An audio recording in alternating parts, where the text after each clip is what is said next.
What is up, ladies and gentlemen? This is Mercules here with Planet Destiny, bringing you a map breakdown of the brand new Destiny 2 control map called Endless Vale.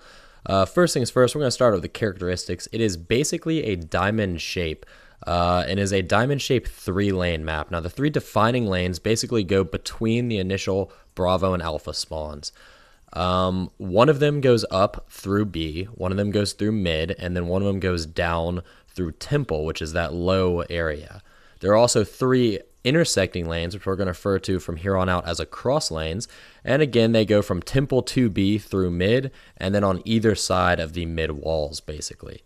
You can think of it as a mix between Asylum and Pantheon if you think of the control point location and verticality of Asylum. And by that I mean there's a high B point and a lane that runs from B straight down to a low area.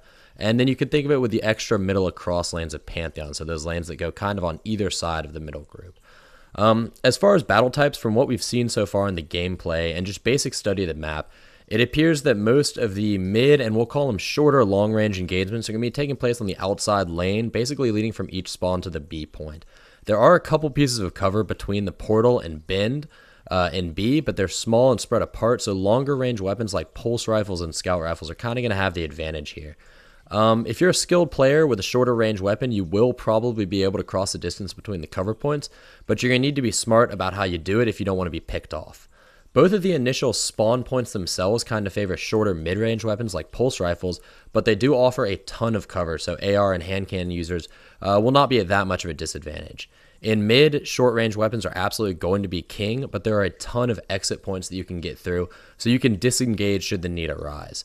Now, the lower temple area actually favors close and short mid-range, but be careful because there's almost no cover in that area, so if you go down there, you could very easily be picked off. As far as engagement flow, again, based on the gameplay we've seen, the engagements all tended to be focused on and around B, looking outwards into mid, bend, and portal. I think what's going to happen is good teams will be able to prevent players from crossing through mid and temple, and thus they'll end up holding one side and B, which is going to force the opposition to push outwards from the initial spawn through very predictable lanes. However, if a team is not able to hold the mid, then players are going to be able to collapse on B from there, or even flip the spawns and then flank. Temple's very far away from the action, and thus is probably only going to see heavy traffic when a player is taking a long flanking route, or players are fighting over the power ammo which does spawn down there. Mid is likely going to see the majority of pushes going through it, as it's easier to close the distance with the amount of cover provided, and distracting players on B with pushes through mid will also provide an excellent opportunity for longer range attacks from either bend or portal, depending on which side you're spawning on.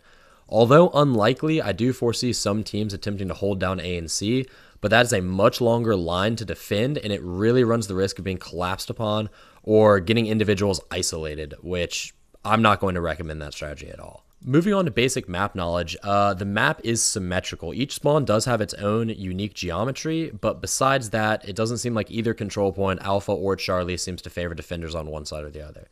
As far as areas or focal points you need to focus on, there is a call-out map that I'm going to include in parts of this video so you'll be able to see it. But the notable things you need to recognize first off are the giant trees, which means you spawn on Gulch. There's a diamond-shaped piece of cover in mid, which is also by the drain, which is a little hole that drops you down in a temple. And then there's the high spire, which is right on B, and that's also known as the shrine. Temple is also easily recognizable because it's the lowest point on the map, and blocks is basically the spawn point without the giant trees. Elbow and portal both lead up to B from the initial spawns. Elbow has a much more defined bend, and portal has kind of an open entrance to it. Speaking of entrances, if you're looking at major parts of the map, mid has 4 main entrances, which makes it very, very hard to defend if there's no one on B and temple. Likewise, B and temple both have 3 entrances, and their defense is also made much easier by having a teammate in mid. So you can already see that kind of front that's formed there, where you're going to want to have a couple players on B, at least one in mid and one in temple, to really trap the opponent in their initial spawn. Each spawn has 3 ways to get out, but thanks to the amount of cover provided in the spawns, there are a ton of different paths you can take, even if there are only 3 actual exits. As far as choke points, if you control B and mid, then portal and bend become the main choke points, depending on which side the enemy spawns. And spawn entrances to mid will also be a secondary choke point, and then the A and C entrances to temple will be the 3rd level choke points. Preventing them from pushing through any of these 3 points will basically keep them trapped on one side or the other. As far as pickups go, the only pickups on this map are the 3 power ammo boxes. They're located in temple, bend, and portal, so those are the only things you need to remember. As far as cover, high lane to B has very limited cover. We already discussed that. There's basically only 2 small boxes on each side. So like I said before, be careful trying to push through that. Initial spawns, on the other hand, have tons of cover, and mid is basically just a walled in cube, and then it has an additional piece of low central cover. Temple, on the other hand, has absolutely no cover in the center, but there are a couple columns on each side and a piece of low cover near the back. In terms of verticality, most of the map plays at the same level ground, but B is slightly elevated and Temple is slightly depressed. So B is going to allow the ability to shoot down on attacking players, while Temple is going to force you to shoot up and out. So I'm going to say be careful trying to push out from Temple, as the stairs make you very, very predictable. All right, guys, that is it for this map breakdown. Again, it was Endless Vale. This is Mercules for Planet Destiny. Like, favorite, and subscribe for more.